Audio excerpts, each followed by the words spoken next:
All right. Hi. Welcome to one of the first episodes of my podcast, Treetop Treaties. Um, this is an online episode, so unfortunately, I'm not in the tree, but I'll try to do that in the future.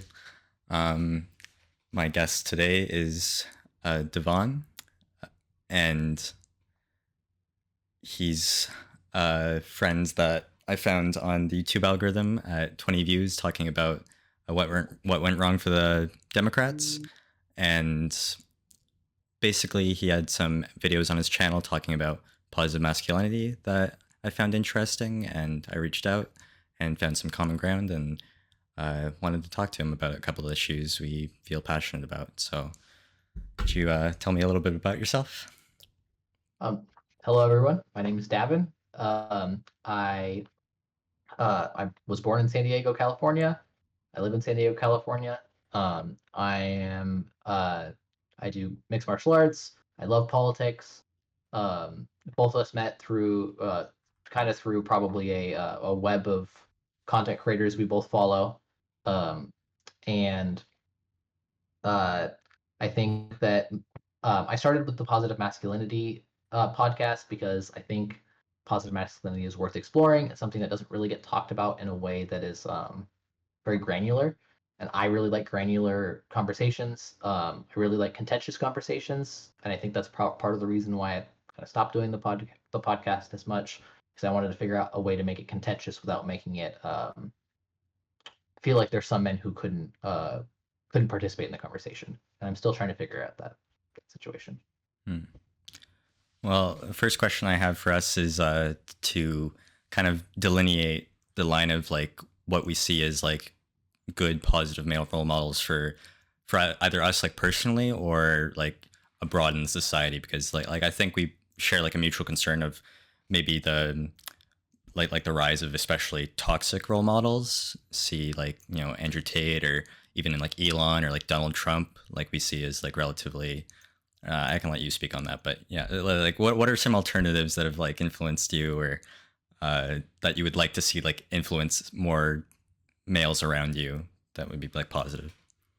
Um, I I think that we need to. It's a complicated answer because I think that um, because we only in society we only kind of tell men not to be like, I feel like when their criticism is that of all masculinity in general and not necessarily like the toxic parts of masculinity. Like people will say toxic masculinity, but a lot of times they kind of just mean masculinity, right? And then there's never like a okay, cool, but like how do we rationalize this, right? Mm. It's like we've had so many conversations about how to be feminine but also be a high level professional, right? To be a CEO but be feminine. But we haven't figured out how to maybe be a homemaker and be masculine, right? And so it's hard to pick out these role models as a whole, and maybe just picking out parts of them at this point is like maybe the way to go. So I think that some role models that I personally have, I really like Demetrius Johnson, who is a very high level mixed martial arts fighter. He defended his title 11 times. I think he holds the record in the UFC. He's considered like the greatest fighter of all time. Mm. Some people will fight me on that, but they're wrong. Um, Not and not Jake Paul. yeah, maybe not. But he's a very humble guy. He's very comfortable with himself, right? Somebody just called him out and said that he wasn't the GOAT because he won't come out of retirement and fight him. And he said, I'm 38 years old. Okay. I'm happy. Okay. Look at all the belts I have behind me. I don't need any more. Right.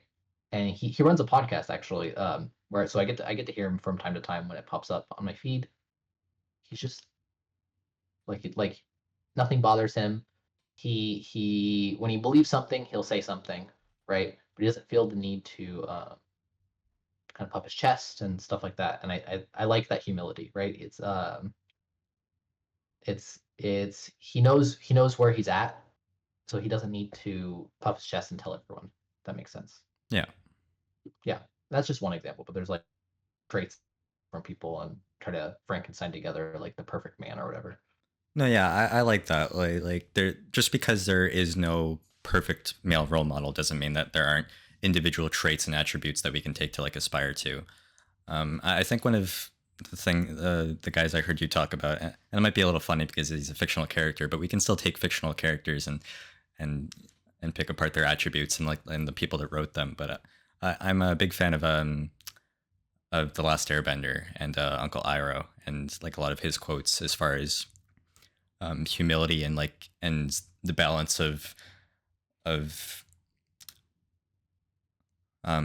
well, pride and how he acts as like the mentor for Zuko, and like Zuko has that whole like balance and story arc of like dealing with his pride and his rage basically, and then like learning to channel that into something that's not just like shame and like suffering and like trauma out of his childhood, and channeling it towards something like more productive, like training Aang basically. And like Iroh is basically the figure behind all of that, that is like as you said, like he's like a super powerful like general and like fighter, but it's not like he's reckless. Like the whole point of him is that he's able to basically pick and choose when he wants to like use his power, and not like as I said, like not be reckless, not be a special, not be especially emotional with his fire bending. So he's probably one of my favorite models to talk about positive masculinity. I can do it through that Right. story Yeah. for people that have watched that show. I love it. I love Uncle Iroh, and then anybody who does, I haven't met anyone who's watched that show and doesn't love Uncle Iroh, or even Yeah. just the live action show. Some people I know don't watch cartoons, so they'll only watch live action. But even they are like enamored with this man, right? And I think another two good examples because of this like this very positive, especially very gentle masculinity, which I really like personally, um, is Superman, obviously from DC Comics. In the comics, he's so gentle. I think one of the things that upsets me the most about what Zack Snyder did to Superman is that Superman is supposed to be incredibly gentle, right? It's incredibly loving, incredibly caring, right? Like all the best Superman comics are him. Like the main point of Superman comics isn't ever that he uses his power to win the fight, right? He also wins the moral fight. Right? There's times when he like there's one such good comic scene when he's like just discovering he can be Superman, and he flies up into outer space for the first time, and he's looking down, and he's just like he looks at Earth and he's just like, I love you. He just because he just loves everyone. And it's yeah. And that's It's and then so Deku pure. is yeah, it's so pure. The Superman comic should be so pure. There's a and it's I don't know if it's an anime or if it's a cartoon. I don't know which studio makes it, but it's animated. It's an animated show called My Adventures with Superman. Oh, it's the best Superman thing that's not like the comic. Hmm. Uh, yeah, and it shows that gentleness and that he's just a guy. The same with Spider-Man or Deku from My Hero Academia. They're just people that are just trying to help people, and I think that's kind of the because they have the power, right? And I think that's kind of that great with great power becomes great responsibility mantra is kind of like I think the essence. I'm starting to realize that's like as I've been pondering more about masculinity, kind of the essence of it is like if you have the power to help somebody and you don't do it, like I don't think you're acting virtuously, right? Yeah, and that's Yeah. probably a good point to bring out maybe our definitions of like positive masculinity. And I know I talked about this with you before, and you said that you liked that you had that you didn't necessarily agree with my definition. So it's good to hash that out now. Um, Probably my favorite definition that I've heard is from watching some of Scott Galloway's talks. He gave a really famous TED talk that went viral earlier this year. Um, so I've been watching his podcast, and he basically said that um, not necessarily positive masculine, but like masculinity in its most pure and like virtuous form is basically um, multiplying the resources you were given and giving them back to the community or like the village that raised you or like gave you those resources. And I basically see that as like a manifestation of like the with great power comes great responsibility. Like it takes in, you know, maybe the masculine impulse to like accumulate power and like wealth and like status, like the ability to like make themselves like come from like nothing, or like the working class background, or like the entrepreneurial spirit or whatever. um or like, you know, like the Peterson terms that you would love to say, like the going into the chaos and like fighting the dragon. Yeah. But all of that stuff is actually like meaningless, or it's just like power seeking if you don't actually do it with like a redistributed purpose in mind. And redistribution not necessarily in the communist or socialist sense, more more in just the generosity sense of like you're doing it for a purpose, and you're realizing that you wouldn't have been able to do it if not for the resources given to you by so many of like your parents and community, and like the teachers that like raised you basically. So your thoughts on that? Um, just on that very last point, nothing to do with masculinity. I love that idea because one of the things I tell, because I've done martial arts so long, I do help mentor a lot of people who are just starting out, and they'll always say thank you, and I'm like, you don't ever have to thank me. The only thing you have to do is do what I'm doing for you right now, someone else, right? That's Just, the biggest thank just you that could coach that you someone could else give down the someone. line, pay it forward. Yes, Yeah, that's just pay good. it forward. Yeah, but it's a separate point. I think that the main issue when we're framing masculinity the way that you just framed it is um, the biggest problem with the patriarchy. Not to use like two words that are necessarily too triggering, but patriarchy is just like it's. I don't even think the patriarchy is necessarily that men are always on top. It's we're living under a system in which a patriarch is favored, right? And a patriarch is like you're just favored more the closer you get to being a patriarch. So men by default, they just pop out and they're just favored a little bit more because they're men, right? But if a woman, if an extremely poor man, a homeless man, is not going to be as favored as the richest woman on the planet, right? Because she is way closer to what a patriarch would be than a woman would, or than a homeless man would be, right? um I know I that's think like what you're saying, or like you're saying the richest woman on the planet is closer to the patriarch than the poorest man on the planet. yes, Okay, yeah, I I think agree. that's Yeah, right. That being said, men do have their own problems under patriarchy, right? We are seen as GDP machines, right? So when we take things and we say, oh, well, it's a man's a masculinity is multiplying the value around you. Well, you're kind of like feeding into that GDP machine idea, right? And while I understand that that's not what you were getting at, when we frame it that way, just like the words we use are important sometimes, right? I do Somebody see it. you Yeah, hear you might that, say it as a little bit transactional, or right? yeah, yeah. Yeah. And I understand that you weren't saying that, but like the way it can come off, I think, can come off a little bit transactional, especially when you wrote it down, like in the messages. I felt that way in the message, and then when you just said it, I totally understood the difference in framing all of a sudden. If that makes sense. Oh, yeah, that's good. Yeah. So what I would say it's way simpler for masculinity and femininity. It's just living virtuously as a man and living virtuously as a woman, right? And it's the same set of virtues, and it's almost like the I don't know. In biology, we have genotype and phenotype, right? Your genotype is like the things that are like written in your genes. The phenotype is like how they pop out, right? And how Yeah. they're expressed, right? And men and women may we'll say like virtuousness is your genotype, and like how they come out, male and female, is like your phenotype. That makes sense, right? So like, let's say that your son comes home, he's got a black eye, right? If we're using just this is a super traditional example, um, you if he tells his mom, his mom might prevent this from happening again by telling him, okay, cool, what you need to do is you need to tell the teacher, we're going to take you down to the office, we're going to get you patched up, we're going to make sure that this doesn't happen again, right? And we're going to teach you how to use the system in a way that will protect you, right? Hmm. And in that way, that's super empathetic. You're teaching your child an important way to protect themselves. traditional dad might say, hey, we're going to go to the boxing gym right now. That kid's never going to bully you again, right? Right? I'm going to give you the skills to make sure that that kid never touches you again.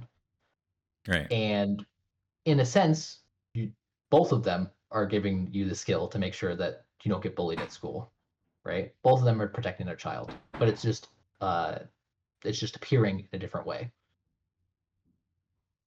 Yeah, I think I agree with that. I think I think our difference might lie in like because then I would ask you after all that to just go more into like what you see as like the virtues, like what is the virtuous, like what is the good life or whatever.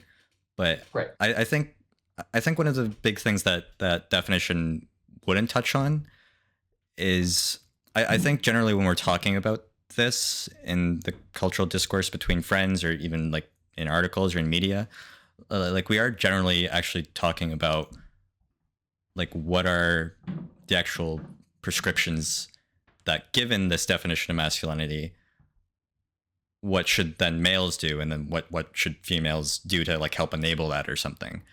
So like it's mostly on the utility of the prescriptions, which is why I would say I think it's pretty important to like actually differentiate masculinity and femininity. And I don't, and that's something we get into, and I don't know if it's done justice by just saying like it's actually like the same, and then you just have like male virtues and like female virtues, because like even the most like gender abolitionist among us like still acknowledges like the biological differences or the the innate differences that boys and girls show, that some of it, or anywhere from like some of it to most of it, might just be like socialized, right?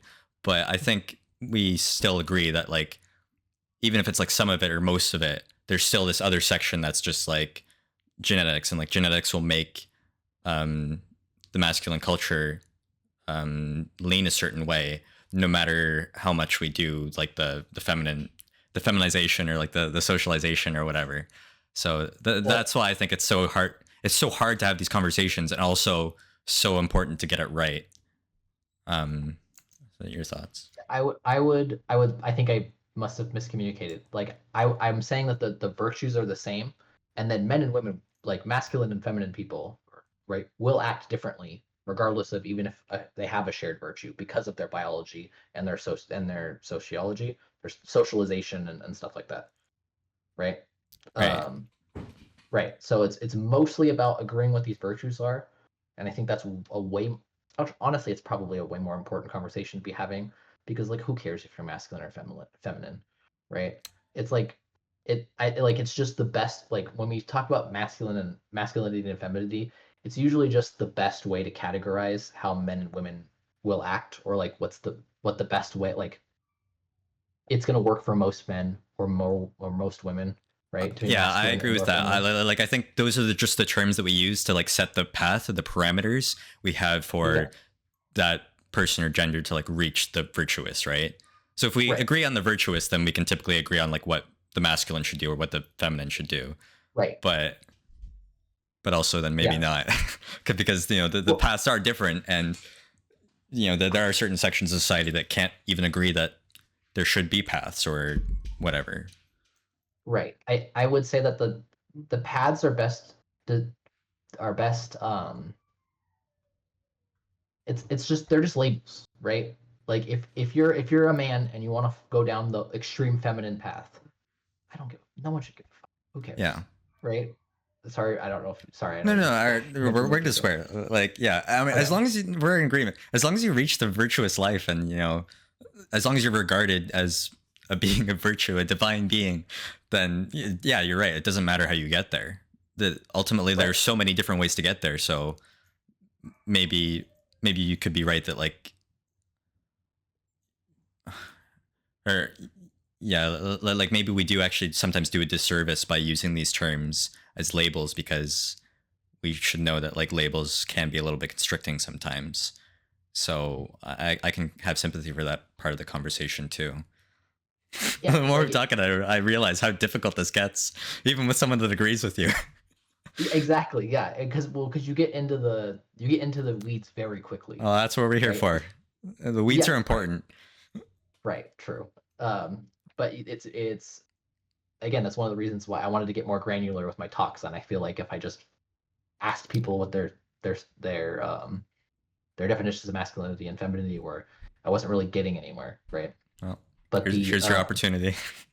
right, I feel that again, when we say masculinity and femininity, again, we're talking about these terms that are really nebulous, and we put a lot of morality on these terms, and I feel like they should be morally neutral, right? It should just be a literally a label, right? Like we don't say a snake is good or bad, right? A snake is a snake.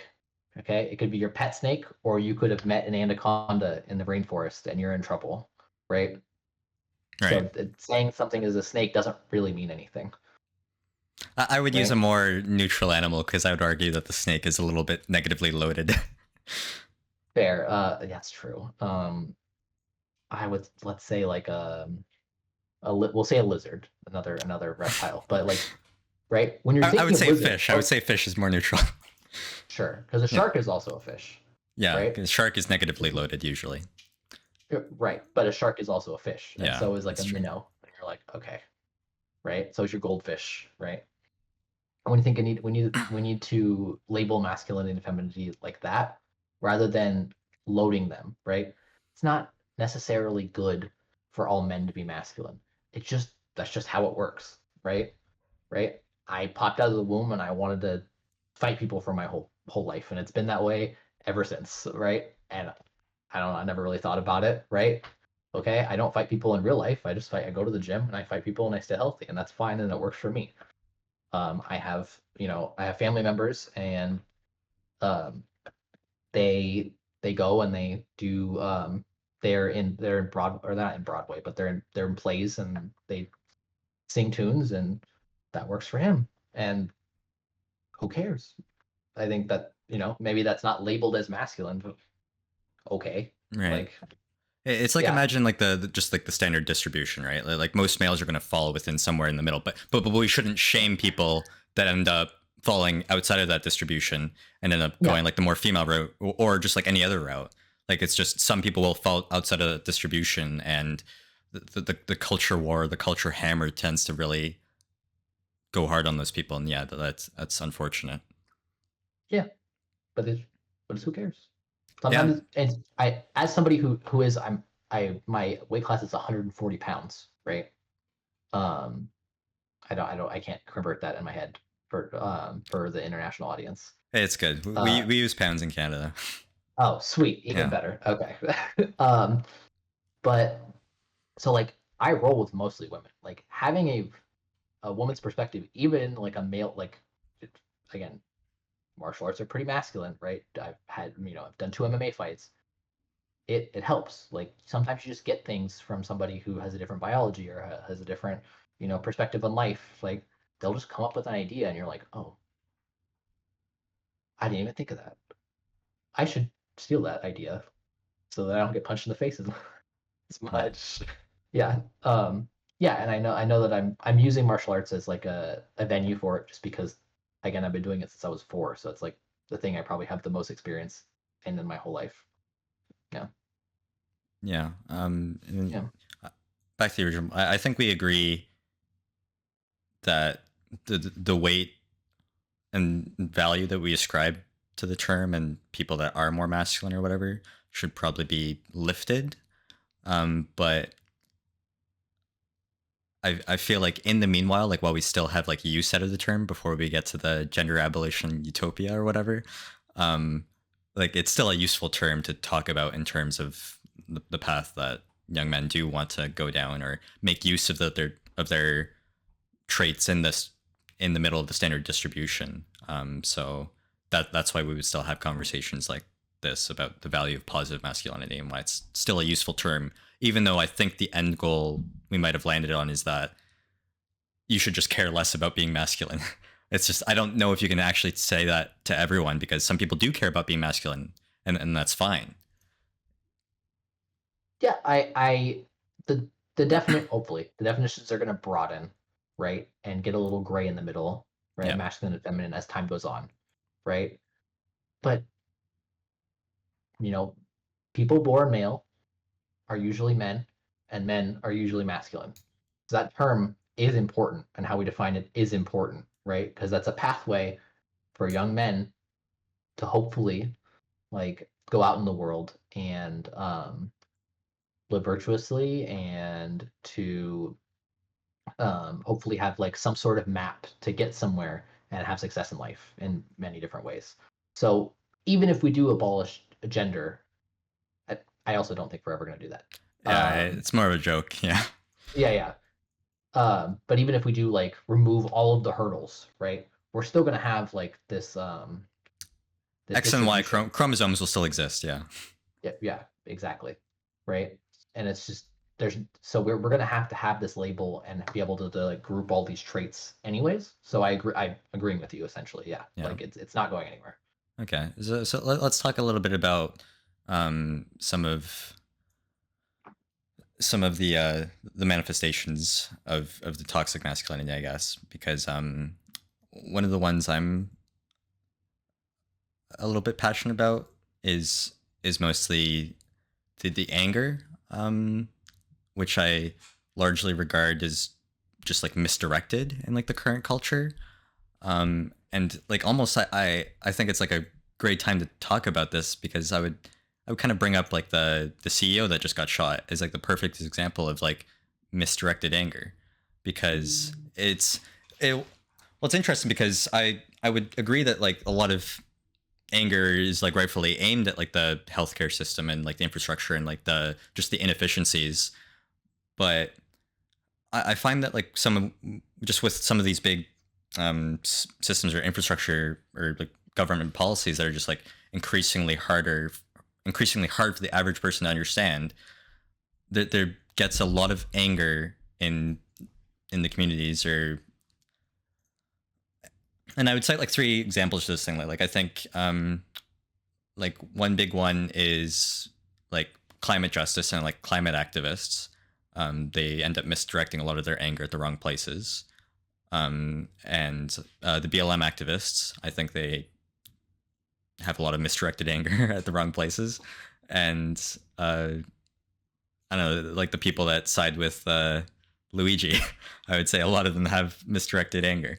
But I would caveat that like all of those three groups have really good reasons for their anger. It's just like the targets they use to distribute that anger often like I don't think lead to like like the best outcomes or like it's mostly just like they don't necessarily care about the outcomes. They're just mad and like using these righteous social movements to like channel their anger and like I don't know make their mark in the world. So I guess the question I want to ask here is oh sorry and I'll get to the last the fourth example I think is like the dating war and I think that's probably the one we could tread the most ground on or we could talk about all these but Yeah. I see it's like a zero sum game. It's like there's so much anger directed from like both the sexes at each other, so it becomes like a zero sum game like where like women's loss is like men's gain and then in order for women to win they have to like actually like put men down and like and the voices that would advocate for a more I don't know I don't know what the opposite of zero sum game is. I should have known but like whichever game that like both parties can win instead of the zero sum game where you're just taking from each other. So yeah, I want to ask you like what do you think we can do to take all of this kind of anger that is largely driven by a lot of the masculine sphere or is like say some of like the red pill sphere for the dating thing specifically, and how do you think we can make it a more positive game to play for them? So I think all of the examples you used, if I'm remembering all the examples correctly, Sorry, it's a they all long have question. I should have had that more concise, but that's okay. I think all of them have different sources for their anger, so it's gonna be hard to unravel all those. So yeah. we'll just focus on the dating one for now, and I'm very happy to get into any of them. I feel very passionately about all, well, especially the last two, but very passionate about the last two. I can definitely get into that. Mm-hmm. I actually, yeah. You actually know So the guy. No, no, no, I wish. No, that would That's be funny. Yeah. such a crazy story. You'd have breaking news Yeah. for you right here. Yeah. Uh, but no, I I think that part of the problem I think with the hyper individualism and like the pervasive capitalism in America is that we view everything as capital now, right? And I am an Adam Smith traditional capitalist. I love capitalism. Okay. Uh, right. If it is a service where there can be multiple sellers, it can be capitalist. Okay. Yeah. All right. Um, if there can't be, then you got to do socialism. But that's okay. Um, uh, but my problem with that in the dating game is that you don't need to do capitalism, right? Like it's not economics, it's dating. Like you don't do it. Don't like they're different things. You need to compartmentalize better, right? So tell me how you would That's like advocate for the socialist dating game or the communist dating game, oh the yeah government mandated girlfriend yeah exactly. That's what they're gonna do in Russia pretty soon. Okay. Uh, and Japan, oh, all the don't get me declining started on birth rate Japan. countries. Yeah. Yeah. Um, well, in Russia now, what is it? Domestic abuse is legal now. There's no charge for it. Really? That's I'm crazy. almost positive that's a true fact. Yeah, Yeah. It I might just be reserve the that. right to be wrong because I don't have it pulled up with me right now. But Yeah. yeah, I wouldn't be surprised if they were really bad at enforcing it as well. Like I'm sure their domestic violence rates are sky high. yeah. Yeah. Um, but back to the question is we need to stop viewing it as economics, right? Because because as soon as somebody starts losing, all of a sudden they turn into the absolute socialist. Okay, right now women are winning the dating game. All of a sudden you see all the men talking about how well we need to go back to traditional values where every man gets a wife, right? Well, wait, I thought we didn't like socialism. Now we're giving everyone a wife. Hold on a second. Yeah. You only start advocating for socialism when you start losing. Exactly. Um, right? I think the main problem with this right now is that um, we've taught women how to be on their own, right? Because the men are always out working, right? Or they're always at war, right? And so women have this great cultural, um, it's almost like this whole civilization of, well, when the men are not home, I have my whole community and my hobbies and my thoughts that I can sit with, right? And men are like, okay, I'm gonna work and then I'm gonna get a wife because I worked, or I went to war and I conquered and I got a wife because I conquered. It's like, okay, well now they're working. So now what are you gonna offer them? I like I that. I think work. that's a good point. Like the Yeah. women have a much larger cultural sphere of like knowledge to draw from as far as like being okay being on your own. Whereas the men, like we're just now kind of developing that cultural sphere of like how to be on your own. And it's Yeah. going miserably so far.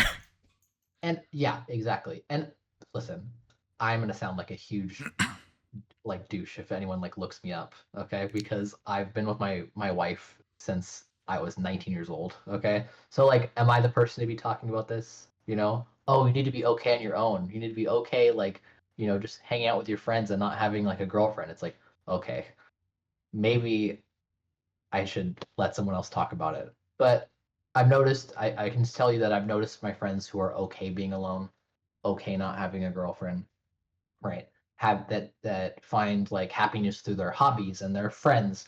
That like my best friend Noah, he's been on the podcast. He's single, but he has a lot of platonic girlfriends, like um woman friends, and he just enjoys having them around. Like he enjoys them for the people they are. It's not like it's not transactional. He's not trying to get anything out of them.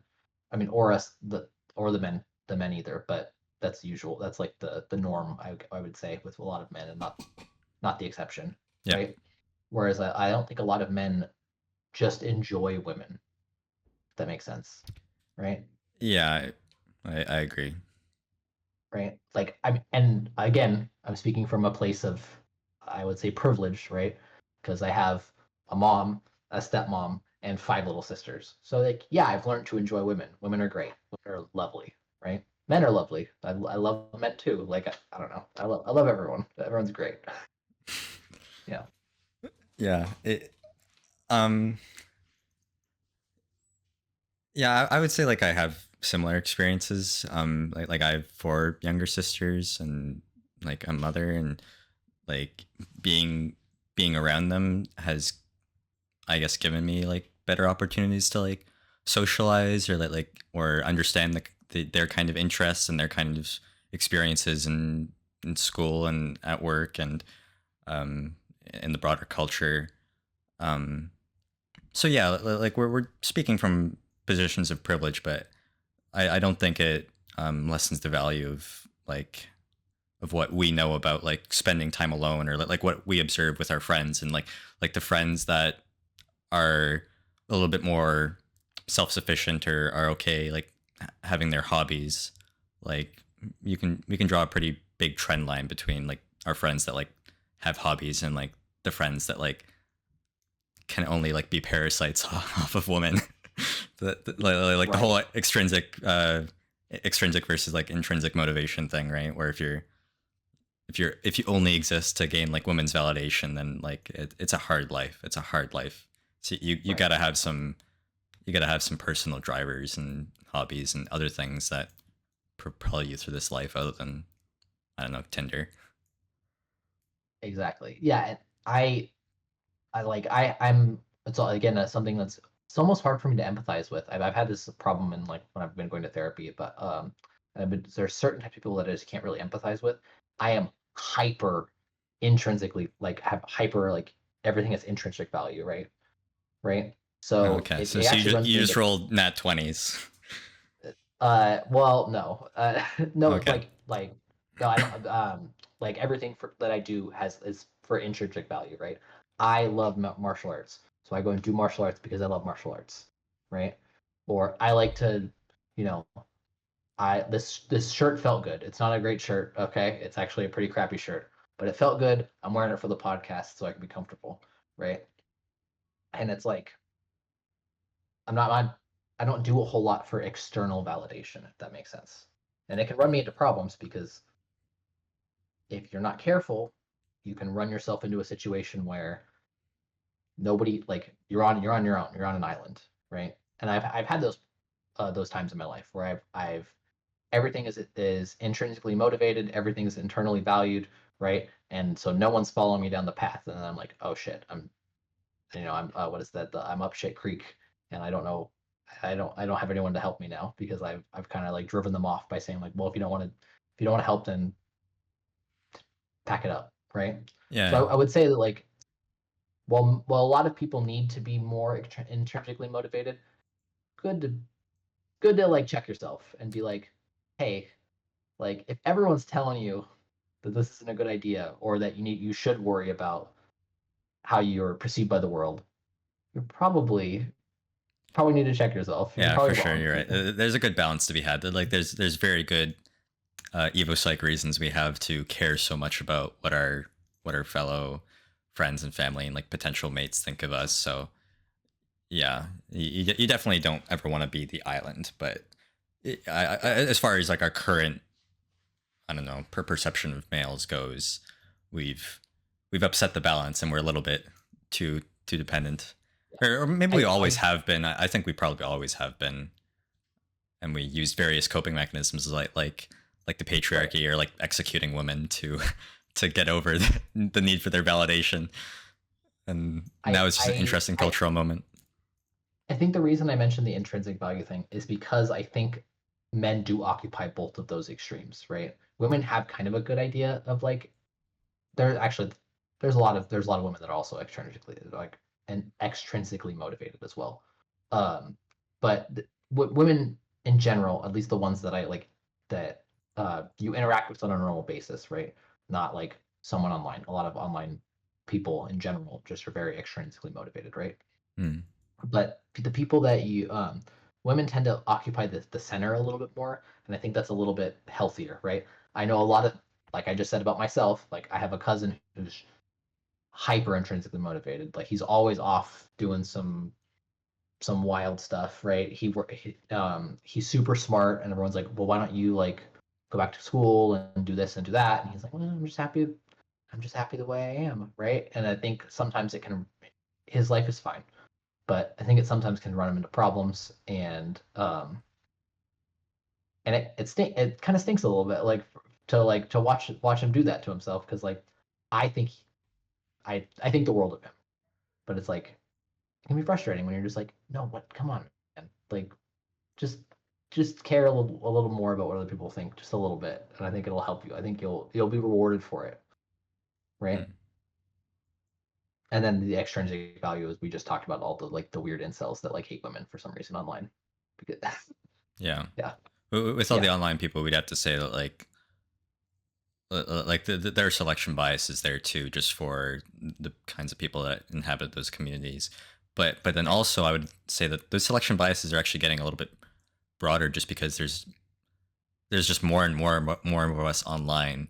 It it just goes into like hyper specific communities, because it used to be like all video gamers are the same, but now it's actually like super different, just because there's so many genres, right? Like Animal Crossing players are not the same as Fortnite players, and are not the same as League No, players, are not the same as Minecraft players. Like there's so many different areas to go. they And don't even look the same. Like they're oh like you yeah, can yeah, see them and be like, they have different skull shapes, different different phrenology. exactly. You have Um, widely varying right. IQs. I actually agree with you a little bit, because or more than a little bit, a lot. W- there's a there's a content creator called Destiny, right? I'm Yeah, pretty sure you're aware of him, right? we're both fans. Yeah, we are both fans. Yes. Um, I think that in his personal life, he's way too intrinsically motivated sometimes, and that works for him if that's fine with him. But I think sometimes, like the couple times I try to not watch the drama streams. Sometimes I'll start watching and I'll be like, I can't do this. Yeah, But a couple times I've been like, yeah, if you just cared a little bit more about what other people think, you wouldn't be dealing with this problem right now, yeah. It's right? definitely a little sociopath coded. Right. Yeah. But yeah, it works for him. It's just the Yeah. extremes that you inhabit often lead to just like a lot of friction with the people that aren't on those extremes, which is really interesting for us as viewers, but obviously creates a lot of friction in his personal life that is difficult for him to deal with, or not. Yeah. Right. And you know what? I mean, he seems happy. He's way more successful than me. Like, I'm not gonna like tell him how to live his life, Yeah, right? But like, that would stress. It stresses me out just to listen to some of the things that are going on. I'm like, for sure, for sure. can't even listen to this. So yeah. Um, I feel like we get a little bit sidetracked. Like we have to Okay. answer like the main track. No, it's a good thing to get too sidetracked sometimes. It's just an indication we're excited to be having this conversation. Clearly, Mhm. um, so I'll jump to the next point, and I made a video on higher education recently, and um, like my perception of its failures as a larger institution, and I made it specifically like on universities, but you can kind of draw the path down to primary education as well. Um, but as far as like positive masculinity, because I would say that like there's a lot of the online crowd that, well, not just online, like there's a lot of your current incoming administration that has like the high disdain for like the liberal indoctrination centers, right? Or like they're feminizing men, or I don't know, there's indoctrinating people. So I would want to ask us to brainstorm or think of the kinds of solutions and the difficulties that these higher ed institutions have with the more masculine or conservative groups, and how can they contribute to a culture of promoting positive masculinity. Um. So, uh, I would say this is gonna sound um it's gonna sound really harsh.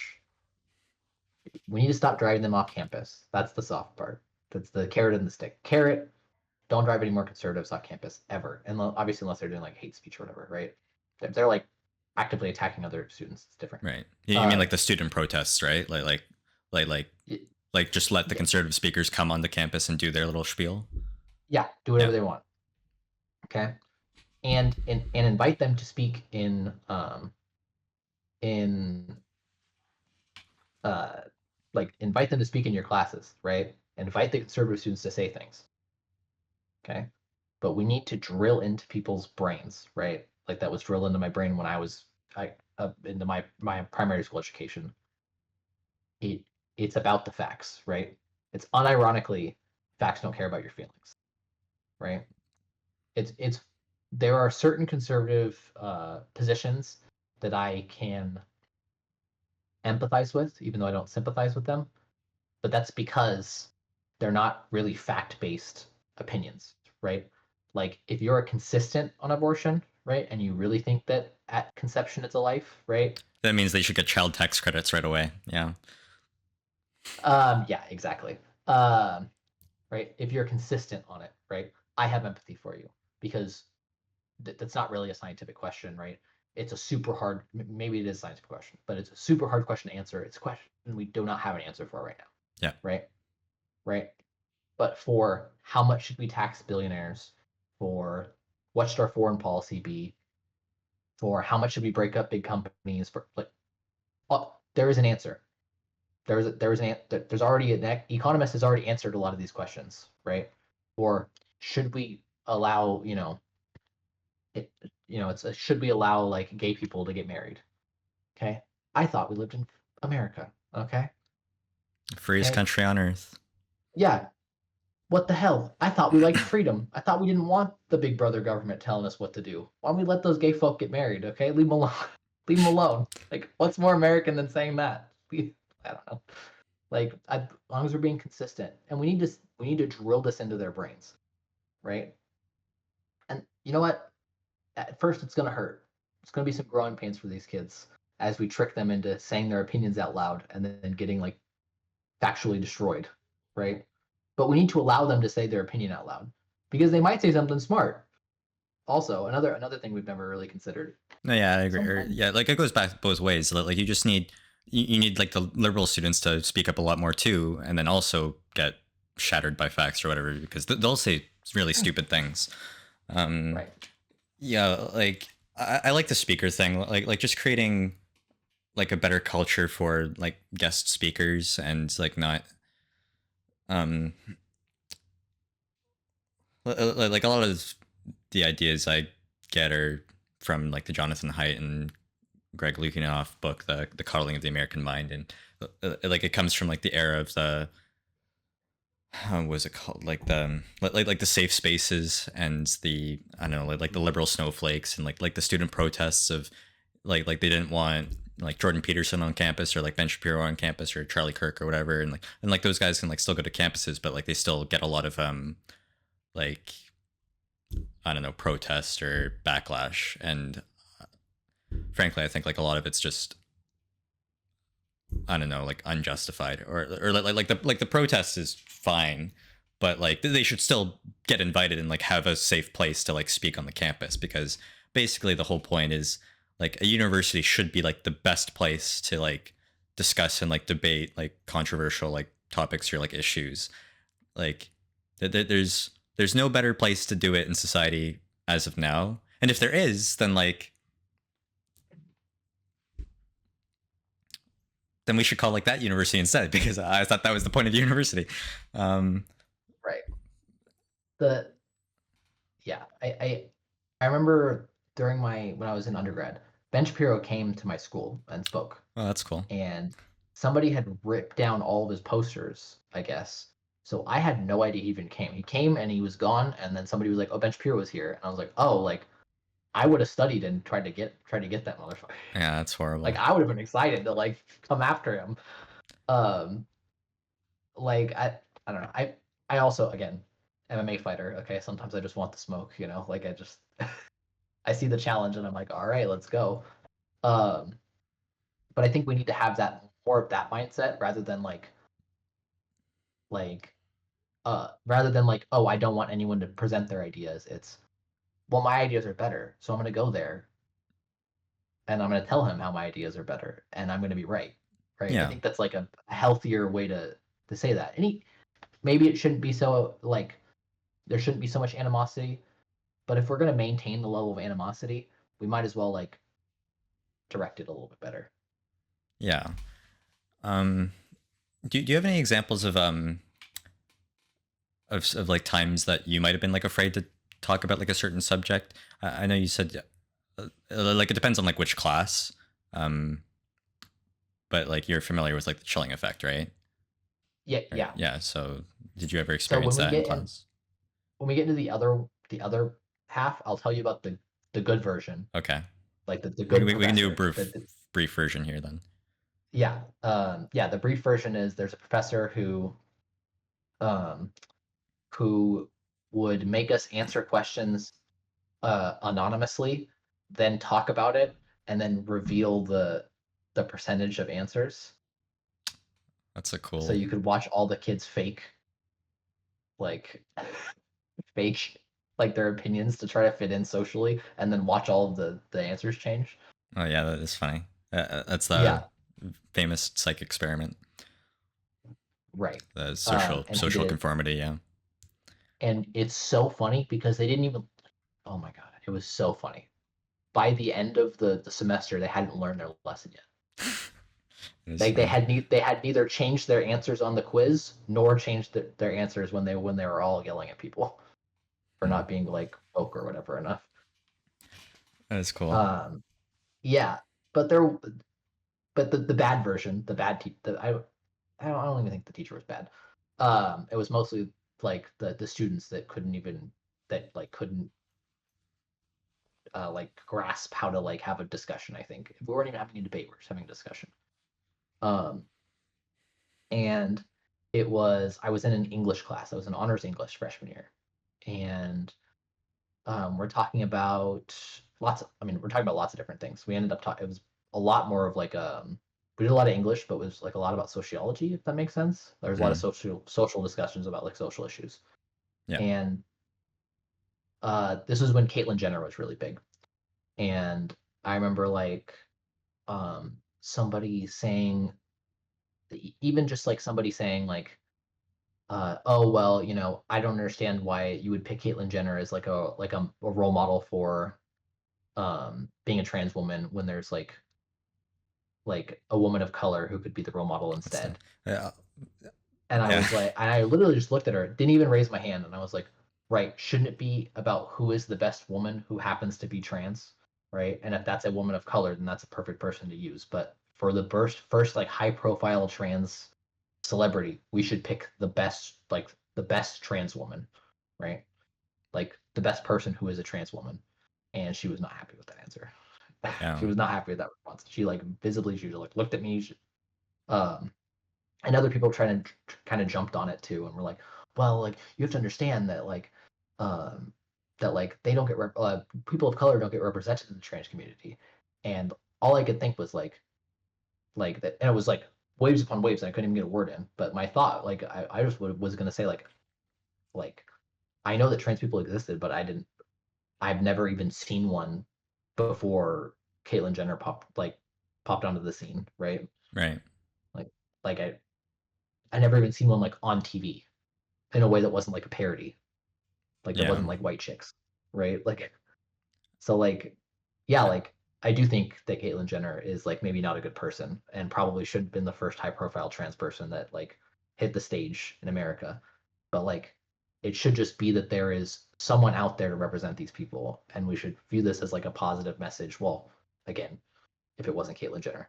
Um, but yeah, and I couldn't even get that out. Like I was my answer was pro trans, right? And it wasn't even like anti like diversity or I don't even Yeah. anti It POC. doesn't Yeah, mean you yeah, just get bombarded because it's just a perception, right? Like yeah, it's yeah. I think that's kind of like the whole um that's like a microcosm of like every person that like tries to speak up a little bit about these issues is that if they get past the barrier of like just thinking about it in their head and then never say anything, like the first time they say something, they might get like one or two sentences deep before someone like kind of like interrupts them or like you can tell like a glare and then you don't really get to get the caveat or whatever in like you don't really get to get your full point out or maybe you do but then you just get kind of really bombarded or you suffer a little bit socially or maybe even the professor like disapproves and does whatever. But in regards to the validation thing, like I, I have sympathy because it's really hard for like the first one to be like bad, but like I'd argue like even bad representation, like if you really want representation, like some trans women are just bad and like annoying or abusive or like just like all women. Like, so if you really Right. want the representation, it's just like you're gonna have good and bad trans people. So Yeah. maybe Caitlyn Jenner is the perfect representation. It just humanizes. In some ways, yeah. Yeah, in some I ways, yeah. yeah yeah yeah. I don't know. Yeah. Yeah, I wasn't um like obviously with the benefit of hindsight now, knowing all the problems that trans people do deal with in this country, like okay, maybe it could have been a better, but Yeah. But yeah, I mean, you were speaking at a point in time and like in 2016 or whatever. So like yeah, we, it's hard to say what your opinion should have or should not have been then. But it's yeah, mostly just the fact that like whatever your opinion is, students are students are too attached to their like identity being like their opinions, right? Where it should be a little bit more like flexible, where it's like you can have your opinions and like you can kind of let your opinions go out there and die in the field of battle, and then like you're still fine. yeah, Like you can change. Your opinions are not you. You can adapt. You can have some bad opinions and evaluate and change based on like new information, and like that's supposed to be the whole joy of university and kind of changing your worldview as a person and getting feedback from like some of right. a lot of similarly minded people in either the same age group or same program, and then you're paying for the privilege of all these really intelligent professors to give you feedback and give you pushback on some of your ideas if they're just not factually accurate. Yeah. Yeah, I think that so funny we're having this conversation. I just was talking to my CSO during our my chief scientific officer at my work during our one-on-one. Chief scientific. Yeah. Yeah, and he used to do martial arts too, and we're talking about how like I like having like mentors that will kind of like destroy my ideas, right? Like there's this one person at my work. He's so nice. But if you bring an idea to him and you're like, "Hey, can you I just need you to like critique this and make sure that it's like good to go." He will destroy it, right? He will absolutely like wreck your idea. And then afterwards he'll be like, "No, it's a good idea though. Like actually like you should tweak this and that and you're good to go." Like Nice. um right? And then the same way, like in martial arts, I love getting my butt kicked in practice.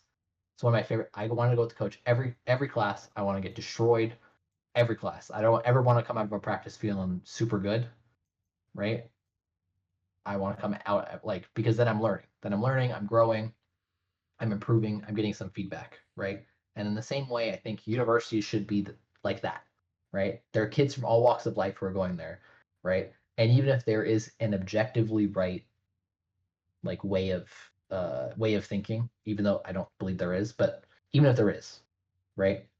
Well, they don't know that. You got to mold them into that, right? So you got to let them spar with each other, right? You got to let them figure out like spar and figure out, okay, well, this doesn't work, right? This technique or this idea that doesn't work. So I got to figure out some other thing that does work, right? That does make sense and does fit into like my worldview or fit in, or maybe I need a new worldview. Yeah. Hmm.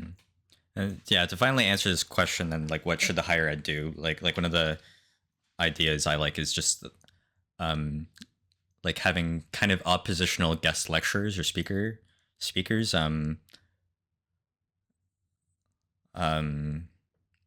model the behavior of discourse and like disagreeable or like having like positive disagreements.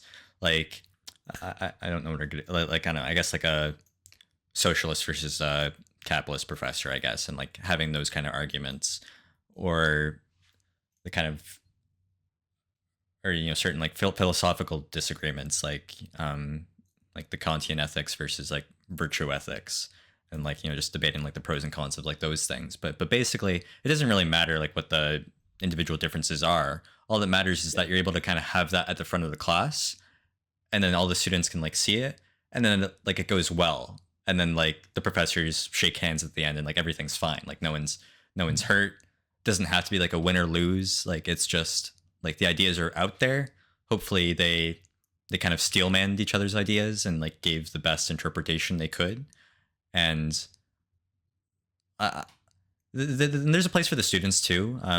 But I just think it's kind of on the professors to do it a little bit of top down to model the behavior, and then hope the students follow, and then the students can take place and take part in like debate clubs and things like that, and go to the events like the Ben Shapiro event.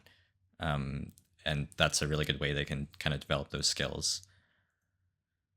Yeah, I think even professors just being willing to have a discussion with people. Like there was one class that my wife and I's ecology teacher was teaching evolution, and he goes, "Hey, next class, just come with a bunch of questions, and it's your turn to take pot shots at me and tell me how evolution doesn't exist." And he just sat there for like an hour and just had all the creationist students just try to take pot shots at him, and just like Yeah, that's for a great. whole hour, we didn't learn anything. Well, I didn't learn anything because I believed in evolution going in, but Well, I'm maybe sure they you learned still learn something. some stuff, like, or you just you even if you I don't know did believe in evolution, then you would just learn how to articulate those arguments better if the professor That's was true. doing I it guess I well, didn't. right? Yeah, and he literally sat there with his arms crossed, and he must have studied because he didn't even like stutter, like he was ready. Yeah, Um, yeah, but I think even that, and I know that's like that's not as good as even having a guest lecturer that where you guys where they clash against each other. That's even like I would say a step down from there. But like that just it goes a long way, and it goes a long way in good faith. Like you have people coming into it, and like if you're willing to meet them where they're at, they're willing to meet you where you're at. I think a little bit too, hmm, right? Like I understand that you believe this thing, but I'm telling you, you're not right, and I'm gonna let you for an hour like attack me, and maybe you break me, but you probably won't. So yeah, yeah. Uh, like I'd yeah, also add, I think there's a little bit that can be done in the marking schemes too for some of us. Honestly, like I don't know what your participation grades were, but like every class has some. But most of the time, it's just like limited to like participation, or it's like some really stupid like multiple choice question that you answer every class, or you chat GPT or whatever. But like I think there are good creative ways that professors can. Most of them have a good control over their courses, right? Like they can decide how things are marked for the most part. I think like mhm, instead of 10% participation, it should be up to like 20 or 30%, and you can make it dependent on um having like disagreeable like opinions, or being able to like defend opinions in a class. um and this would probably mostly go for like the humanities. Like you don't want, right. you're not going to have like controversial opinions in like math or physics or whatever. But in any humanities class, I think you can reasonably have disagreement on a lot of um like historical events or sociological phenomenons, and you can have like an opinion that might not even reflect your own, but still like learning to defend an opinion that doesn't reflect your own. That's just like such a valuable tactic and teaches you so much like critical thinking that I think that kind of phenomenon or assignment that deserves representation as a grade, instead of like Yeah, the pitiful 5 to 10% you get for just attending. yeah, I agree with that. Yeah, Yeah, it's hard. Again, I'm a molecular biology major, so like there is an objective right answer, right? And if there's not, like, okay, let's go in the lab and we'll see who's right, right? It's yeah, like there is or will be, you know. So it can be hard to like fit those into some STEM classes, but I yeah. think that for the humanities courses that I've taken, honestly, even the econ course, because there's like There's a lot of different. There's no perspectives to be had in econ. Yeah. there's You no brought it perfect up earlier, econ but teacher. like the economists like disagree on like so many things. Right. Yeah, and it's not like the tools aren't good or bad, right? And like inherently, and Yeah, people might value certain goods or bads or like certain things that certain modes of economics do well or not do well. So even that is what I would econ is like a science, right? Like objectively, like there is an objectivity to it. But even that, you can have a lecturer argue with somebody, whether it's the students or another lecturer. I think that's incredibly important. yeah, for sure. Those are things that hopefully higher ed learns in the coming years, but they are very slow to adapt. So it's Yeah. it's a hard thing for them. But I think that they're taking like the Spanish Inquisition approach, right? And they need to take like the to oh, you you know mean to be like the Trump administration might be Spanish no the Inquisitioning? no the well he is too, but I meant higher education, right? They're saying like, oh, there is a right way to think. Come here if you want to come here, you have to be a leftist or whatever, right? Like Right. super leftist, right? Whereas like maybe this should take like the missionary approach where like like there's I know that like you mentioned that you were Mormon, right? Mormons like a lot of times they go and they do missions and they'll just go and they'll feed the poor and then hey like what about this book here, why don't we read the book together now that I gave you some free food. um Yeah. yeah, so yeah, it's like the carrot and the stick again. Yeah. Um. Yeah. That's funny. I was sorry. I don't really see where you're going with like the missionary thing. Like I agree Oh. with like the carrot, but like Oh. What? Yeah, I can um. expand if Yeah. I'm not No. making sense. Yeah. I think just like repeat what you said or elaborate. So like the Inquisition, meaning like you beat the religion into them, right? You beat the Oh, right okay, thinking okay, in them, okay. I see now. right? So And the instead of yeah, missionary is Inquisition like, approach, missionary is a little bit more inviting approach, a little bit more right, it's benevolent. inviting, Yeah, I you're agree. building Okay. houses or feeding them or whatever, and then maybe at the end you're like, hey man, like this book is pretty cool. This is where I learned all these values of building your houses and stuff. Yeah, like if you want someone to adopt your values or like think like you, then yeah, I definitely prefer the carrot approach. Okay, good. Thanks. Yeah. So then next thing I want to talk about is decline of third places, and I want to talk about the kinds of third places you really like, and the areas that you like to hang out, or the most prominent areas in your community, and compare them with some of the areas in I think that are more prominent in like Canada, and how they contribute to both toxic and positive manifestations of masculinity. So there is a couple problems with third spaces in general. No one uses them. People don't like to admit that no one uses them, right? But like, who goes to a public park anymore, right? Like, there's a reason that there's less public park, at least in America, again, Yeah. right? Less people go to public parks. Or um, B, there's like the second version is that they've all become online and we're not good enough about letting them be public squares, right? Or and then C, they're all privatized. So like I go to martial arts gym 5 days a week. Okay, well that's a public school. That's kind of a third place, but I'm paying for it. So is it Yeah. really a third It's place? like It's like kind of hybridized, $100 a right? month or something, or like it It's costs you. it's expensive. Yeah. Uh, yeah. Um, but um, but yeah, I mean, it's how do I say it? Like it's we have these like weird different ways of organizing now, I think. So like third places are really important, but we need to expand the definition of third places, and B, be open to the idea that like third places might go away and we just need a replacement for them. If that makes sense. Or yeah, but then they're not really going away. You're just building new ones. I Yeah. That's maybe a better way of saying it. Yeah. Yeah. Yeah. But as far as positive and negative masculinity goes, I think that these masculine spaces can be a double-edged sword. For every really positively masculine person I know at my gym, I do know at least one negative one, right? Hmm. Right. Like for example, at my gym, every dude is super caring, will go out of their way to like give you their um give you their old gym gear. We've done like GoFundMe's at the gym for people who are like need help, right?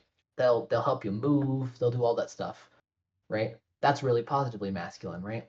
Then you have things like, or they'll sit with you and help you not get your butt kicked next time.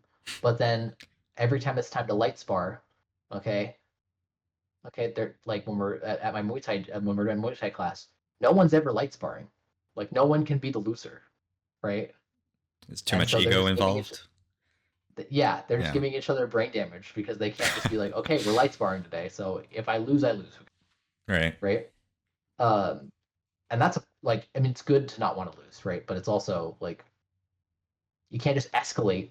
Like I don't know, I don't think it's good to escalate like that. I don't think that I don't think not wanting to lose so bad that like you're losing sight of what the exercise is like a positively masculine thing, Right. right? Yeah. And then I'm trying to think of what else. I mean, public parks. I mean, public spaces. I would even consider like a bar a public space. Yeah, it's a third place. Yeah. Okay. There you go. It's like it doesn't really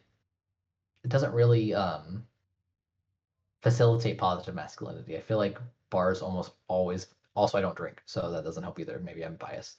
Mm. Almost always we get the worst out of it.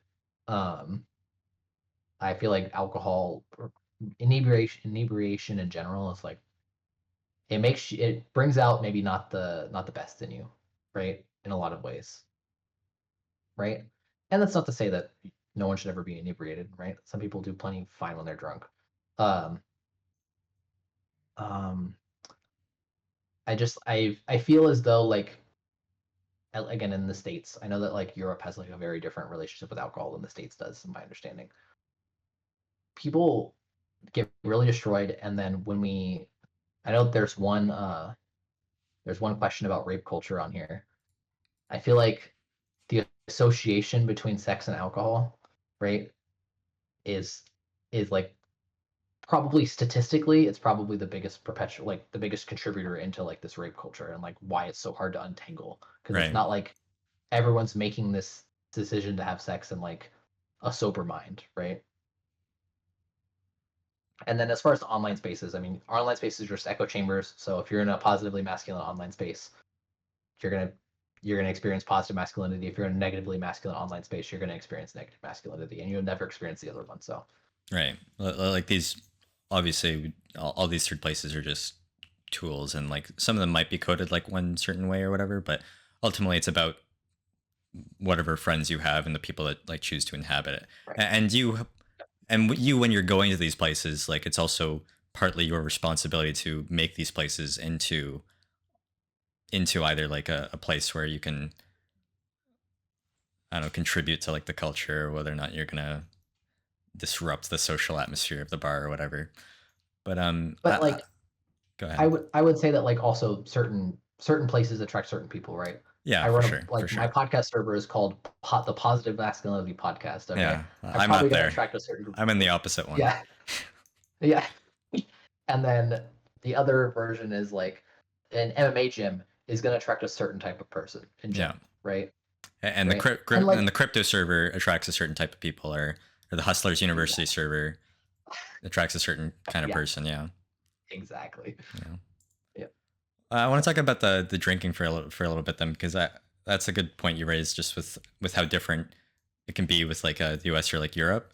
But for me, I was Mhm. going to say one of my favorite third places is uh, the curling. Oh, the curling club. um, Oh, I was a curler in university and like high school, and um, it's it's got a good reputation as like a gentlemanly sport. Like if you've ever like watched whoever, like it's it's not, the yeah, like where they're doing the broom. Okay, yeah, you throw the that's rocks on the that's ice, yeah, yeah. and like it's mostly regarded as a gentlemanly sport because some of like the big like celebrations, or like sometimes you'll see on TV like they slam the broom on the ice when they get like really mad or like they miss a shot, and that's typically like frowned upon on.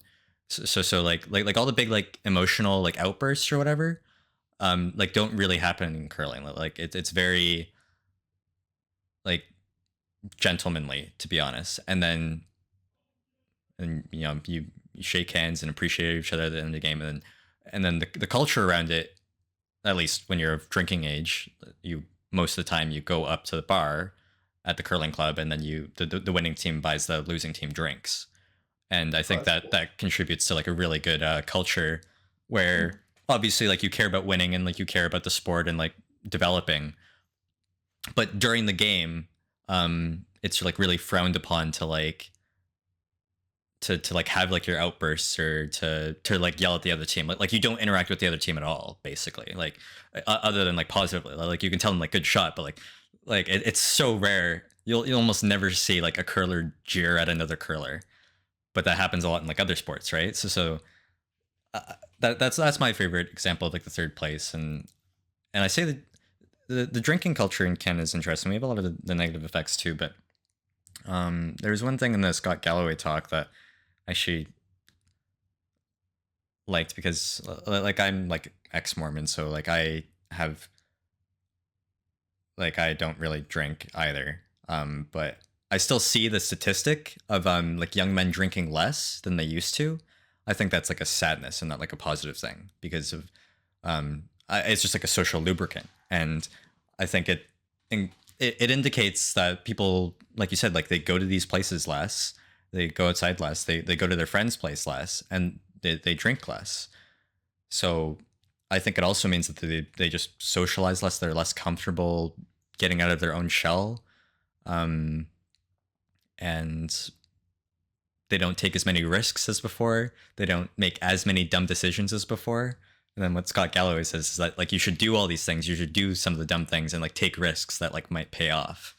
And that's why I like the curling club analogy, because it combines the nice like sport with like a part of like a drinking culture, but it, as opposed to like the violence it might or the lust it might usually promote. Like I think it serves as a really good social lubricant to like appreciate the team that you just beat, or the team that beat you.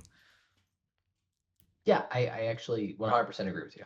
Like, I since I've been when I was a kid, I got to do a lot of martial arts with a lot of kids, and when you're for jiu-jitsu tournaments versus wrestling tournaments are a little they're not set up as well to be social events, right? But the jiu-jitsu tournaments, I love jiu-jitsu tournaments. They bring your whole weight class and they put you like they put you at a desk, right in front of the mat, and you all sit there and you bullshit for like an hour until your thing is ready to go, and then between your matches you're still bullshitting, right? Right. Um, Do you guys ever so drink there, or it was like always way after there, the tournament, or? yeah, I mean, again, I don't drink, so I usually don't go out and drink with people. I haven't done that many since I've been an adult, so it's like I don't have like the same like uh whole list of people that I know that are all doing tournaments all every weekend, right? When I was a kid, I would literally go to a tournament every weekend. I think I did like 20 tournaments a year, right? Hmm. And then that was when I wasn't wrestling, so that was basically like all the time. Um, so, but between that, we would just be doing normal kid things. We'd be sitting there. We should be showing you stuff, each other things we probably shouldn't be showing each other on our phones. Talking about like the girls we met, like um like again just being young men, right? And then we'd go and we'd beat the hell out of each other, okay? And then Yeah. we'd go and then the next two of us would go up and beat the hell out of each other, and we'd all watch and point and be like, oh, that's a good move or whatever, right?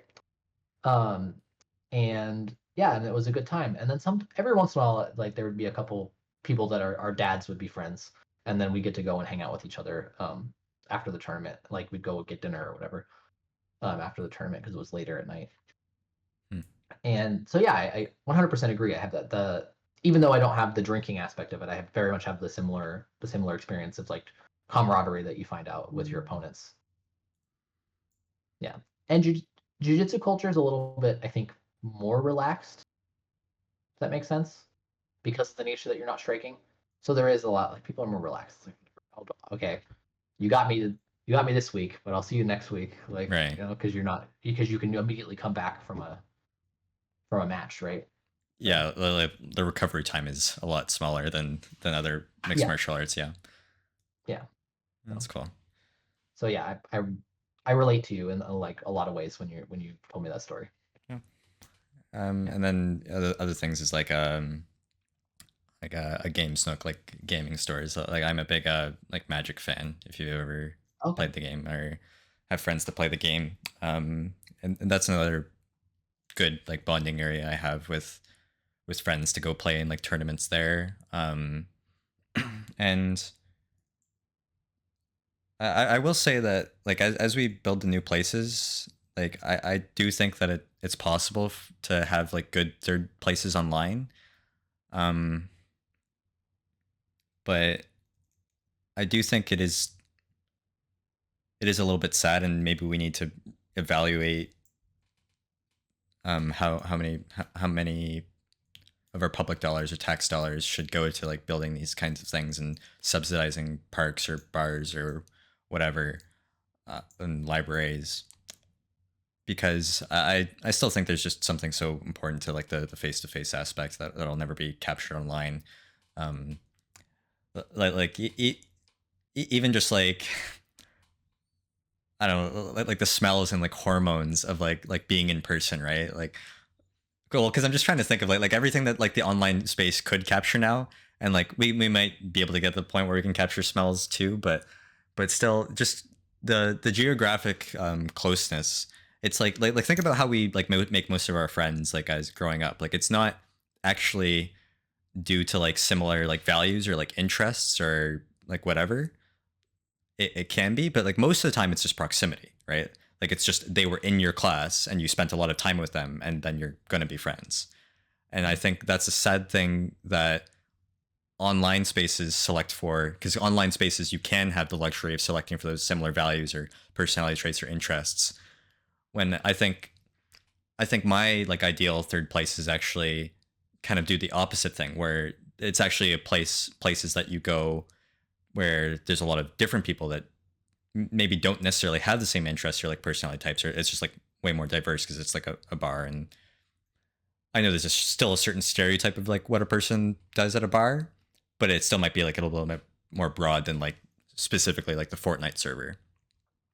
Yeah, And I think yeah, just to go off of the bar thing, I think that's like I really like going to dives. I love dive bars. right. So even as somebody who doesn't drink, I just drive. I drive. My wife and a couple of our friends there, and we'll all hang out. I think the death of dive bars in San Diego has been a huge problem. Yeah, Okay, that's everything's sad. club now, and yeah, and clubs attract specific types of people who want to do specific types of things, and it's Right. people that I don't want to hang around. I don't Yeah. really want to hang out with. um, yeah, and my friends go to clubs. I love my friends. I love my wife. She goes to clubs. Okay, but I can't be sober at a club. Okay. Yeah, it's a hard time to watch everyone and sit there and look like Yeah. you're having fun. Yeah, and I like in order to go to a club, you have to be inside of that interest of I want to drink and I want to dance. And I want to dance while I'm drunk. Right? I feel like that's like it's like online in the sense that by making it a club instead of a dive bar, you are now selecting for that specific interest, Yeah. even though it's a real life place, right? And even that like makes it really hard. And even though there are different types of people in the club, like that are in clubs, a lot of them, do that little. They become social chameleons, and they'll start acting very similarly. And yeah, Right. Or yeah, yeah, you get groups and like cliques at clubs too. mm. Um, I I think even here I'm actually trying to make like a broader point, not just about the masculinity, Oh, okay. but even just like the structure of like democracy is like what is held together by like third places, right? And Mhm. and and I don't know if that's something that we can substitute with like our online echo chambers, or I don't know, like it's just not. So like we need to either have different online spaces, or we need to look at how can we build um like more modern like third places, because like I acknowledge like you're not going to get like adults to go to like public parks no matter how interesting you make them. Like you got to just got to do different things, or I don't know, like you build like amusement parks or like outdoor gyms or like various things like that. You got to think of different ways to get creative to get get the people that used to participate in like civic society, and like get them out of their homes and into the community where they can see all these people that they pay their tax dollars for, and like they benefit. And you got to care about those kinds of people if you want to actually go vote. And I feel like it's just like at an all-time like low, and like the people that vote don't necessarily vote out of like appreciation for their civic community. They vote out of a hatred. of the simulacrums they see online, or they vote because they really really hate their Republican neighbor or something, and that's just not the way it Yeah, should be. I 100% agree with you, and I think that's a tall ask though, for two reasons. Yeah. A, as somebody who lives in a vacation spot, um, people don't go to their third places. Okay, when you don't have a good third place in your neighborhood, you don't call your state senator and you ask for a third, or I guess in America it'd be your state senator, and ask for your third place to come back and have a nice park. You just drive to San Diego and use our beaches, and then we can't use our main third places. Right. Yeah. So it's like that immediately creates a problem where like, okay, I'll just go in the winter. The one good day in the winter, okay, I'll play hooky from work and I'll go to the beach, okay, because it's not worth going in the summer. Um, if, and that's what happens when you live here. So then you don't go to your third place, right? Hmm. And then they're driving all the way, 6 hours if you're coming from Tucson where I went to college. You're driving 6 hours to get to the beach, right?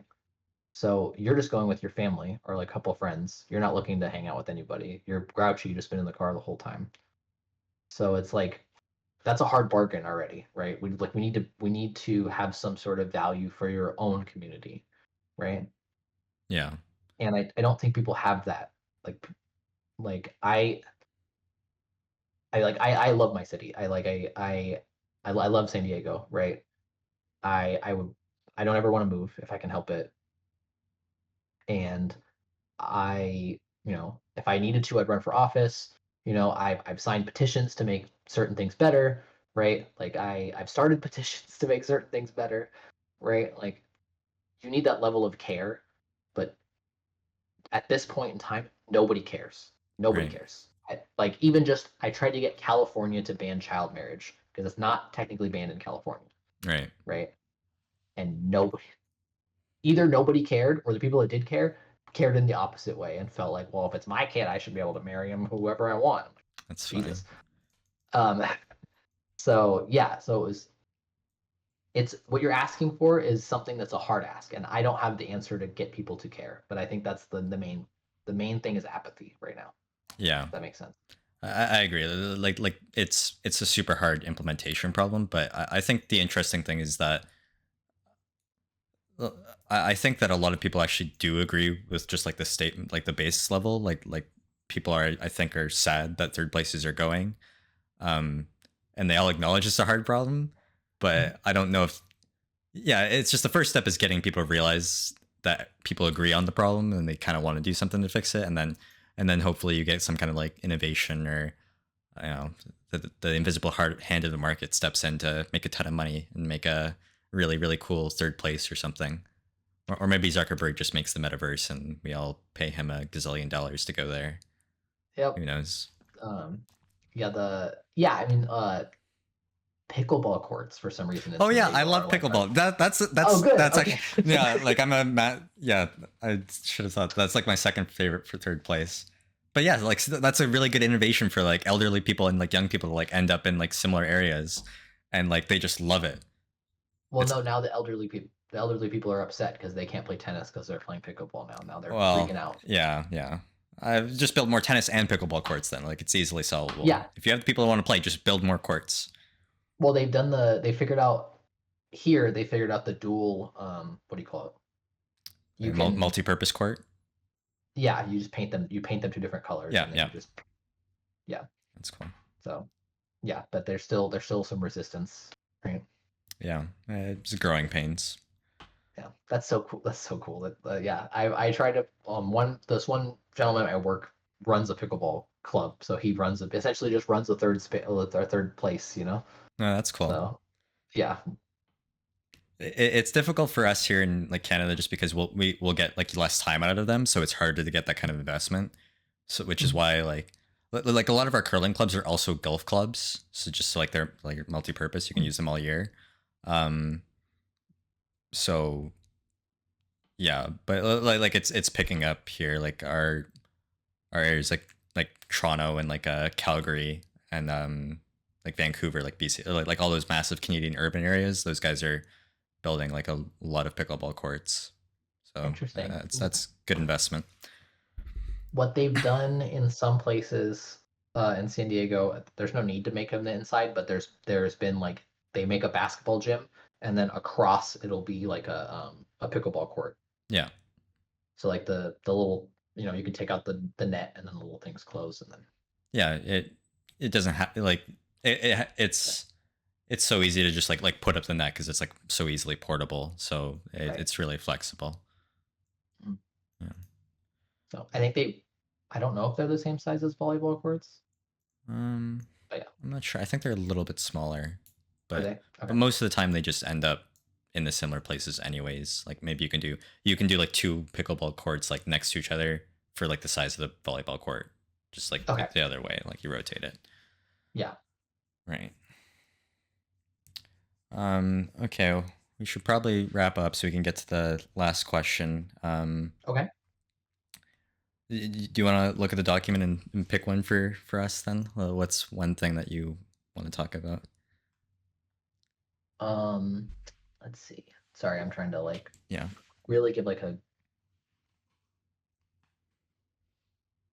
I would say I want to talk about the rape culture thing actually Okay. a That's little funny. bit. That's almost one I didn't want to talk about, but we Oh, can do it.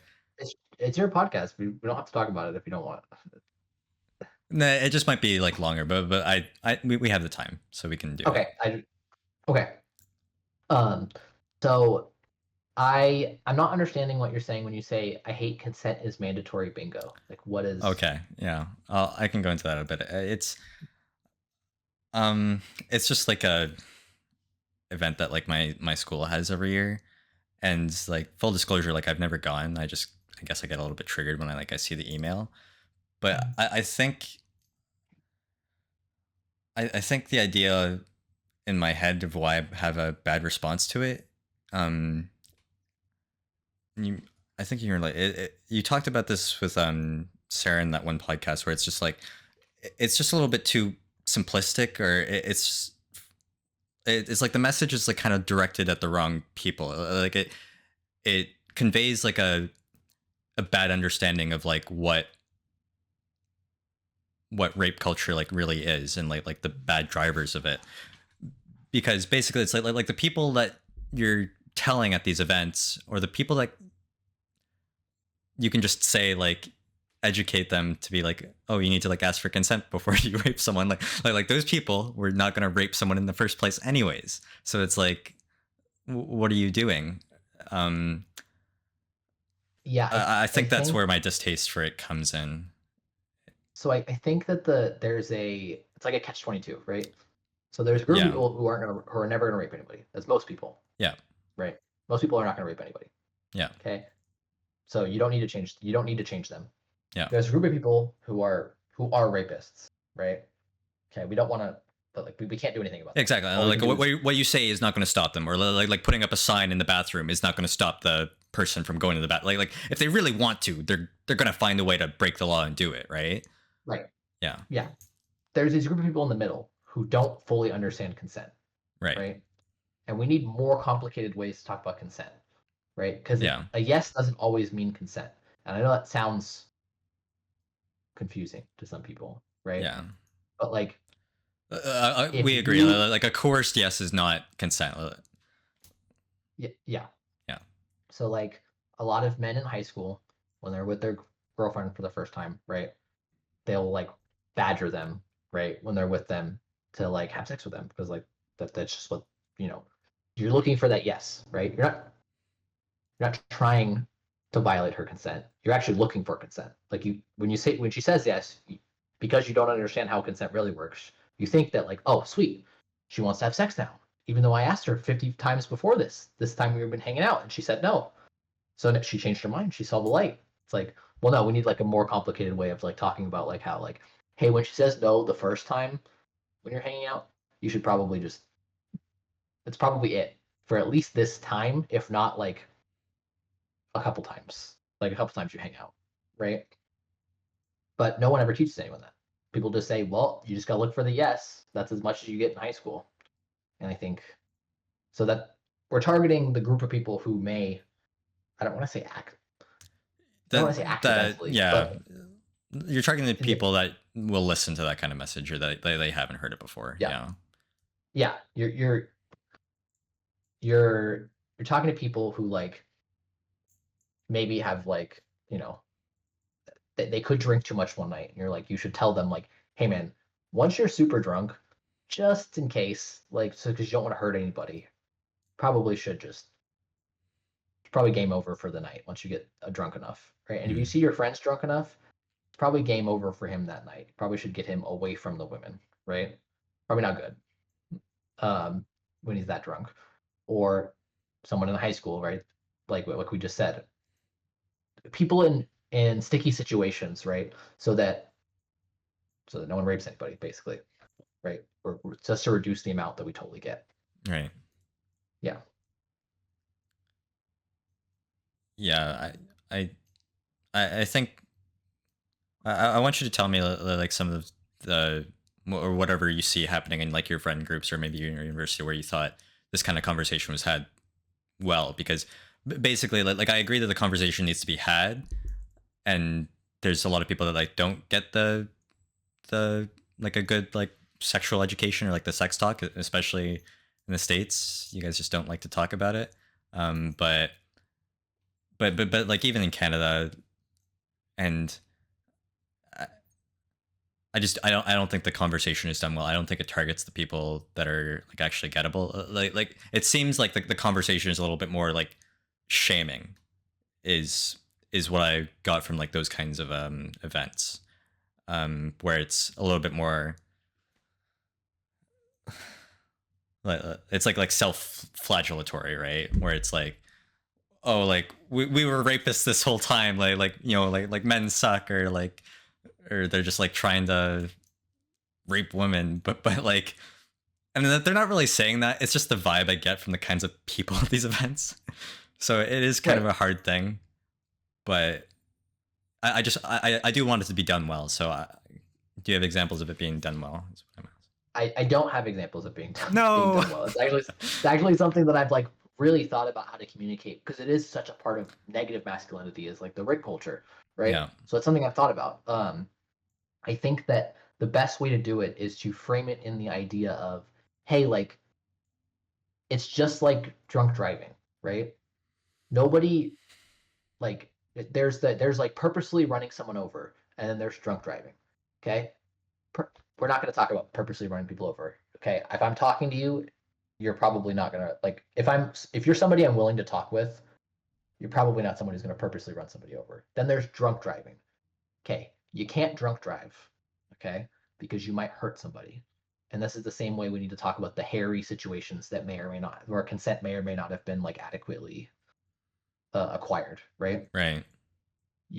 I'm telling you this so that you do not hurt somebody and also so that you don't ruin your life, right? But mainly, you could really, really, really hurt somebody, right? In a way that they will never recover from in their entire life. They will think their whole life about that moment where you hurt them if you don't, if you don't, if you don't go about this the correct way, right?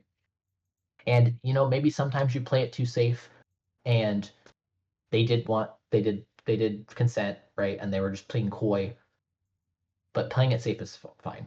Okay, you not getting laid and them not getting laid, right, is not the same as like the opposite. Like the false negative is not the same as the false I positive. agree. Like for the sex and the driving, it's definitely better to err on the side of caution. Right. Yeah. So it's like we need to communicate it that way. Hey, Yeah. I'm not telling you this because I think you've done anything wrong. I'm telling you this because I just don't want you to hurt anybody, and I don't want you to have that moment on your conscience, and I don't want them to have that moment in their memory replaying over and over again every day of their life for the rest of their life, right? That's Yeah. why I'm telling you this, right? Versus it being framed like men are all these predators, right? Because again, the predators, first of all, are like 5% of men commit like 95% of the rapes or something. There's some ridiculous number like that. I don't remember what the exact number is, Yeah. but it's obscene. Like so, it's already that's like a super small subset of them, right?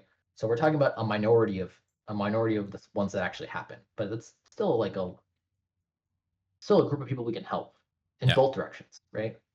Right? You don't want to wake up the next morning and this girl's crying next to you or whatever, and you're like, oh my god, like what the fuck happened? Why is she crying? Like what's going on, right? Right. Like I don't know, like it's never happened to me, but you will. I'm assuming you would never forget that moment, right? It's a moment that you will never forget, and she's definitely never gonna forget it. Yeah. Yeah. I like the compassionate framing, the carrot versus the stick. Um, it's like you're not a bad friend for taking away your friend's keys. Like you're taking away their keys, and then you would do similar. Maybe if they're too drunk at a bar or something, it's like you just want to give them a reminder or something, or you want to give them the preemptive reminder at that bingo or whatever educational event. So yeah, I agree that it's just about framing it as a more compassionate, preemptive approach rather than like the shaming you're a bad person approach. Mhm. Yeah, I like that.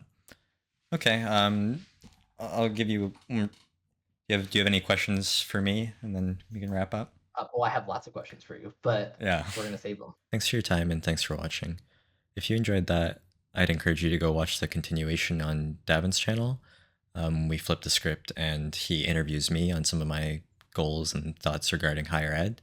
So if you liked my university video, that's a good follow up to hear more of my thoughts on that. Over the holidays, I want to try to do a couple more episodes like this with just a few friends to practice my style and articulation as a interviewer and podcast host. And then I have a big secret guest coming up in the new year that I'm excited for. So subscribe and stay tuned.